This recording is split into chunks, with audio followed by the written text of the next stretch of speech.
কবিতা লিখেছেন বাংলা সাহিত্যিক, কথাশিল্পী, বাংলা বাংলা পল্লী কবি জসীমউদ্দিনের লেখা কবর কবিতা। ওইখানে তোর দাদির কবর ডালিম গাছের তলে, 30 বৎসর ভিজিয়ে রেখেছি দুই নয়নের জলে। এতটুকু তারে ঘরে এনেছি সোনার মতো মুখ, পুতুলের বিয়ে ভেঙে গেল বলে কেঁদে চাইটুকু। এখানে ওখানে ঘুরিয়ে ফিরিয়ে ভেবে হইতাম সারা বাড়ি ভরে এত সোনামোর, সারা বাড়ি ভরে এত সোনামোর ছড়ায় দিল কারা। সোনালি উষা সোনামুখটা আমারও নয়ন হই, লাঙ্গল লয়ে খেতে চলিতাম গায়ে ভর্তি করি। যাইবার কালে বারে বারে তারা দেখে লইতাম কত, একেবারে ভাবি সাপন তামাশা করিত শত।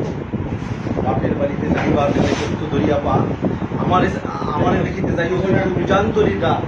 শাপলার হাটে তরমুজ বেশি দুর্বাসা করি দেরি, পুঁতির মালা শাপলার হাটে তরমুজ বেশি দুর্বাসা করি দেরি। পুঁতির মালা একখানা নিতে কখনো হতো না দেরি। 1.5 পয়সা তামাক এবং মাজন লইয়া গাটে, সন্ধ্যাবেলায় ছুটে যাইতাম শ্বশুর বাড়ির বাটে। এসো না শোনো দাদু ভাই, সেই তামাক মাজন পেয়ে দাদি যে তোর কত খুশি হতো, দেখতিস যে নদ বেড়ে নেড়ে কহিত হাসিয়া, এতদিন পরে এলে আমি যে হিতায় তোমার জন্য পথ পেয়ে নিচে আছে মরি আঁকি চলে।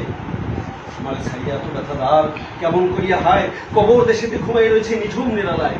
হাত জোর করি দোয়া মান দেখো আয় খোদা দয়াময়, তোর দাদির তলেতে যেন ভেস করে হয়। মাটিরে আমি বড় ঘটবাটি মাটিতে লাগাই বউ, আয় আয় দাদু গলা গলি ঘুরে গেলি তবু যদি হয় সুখ।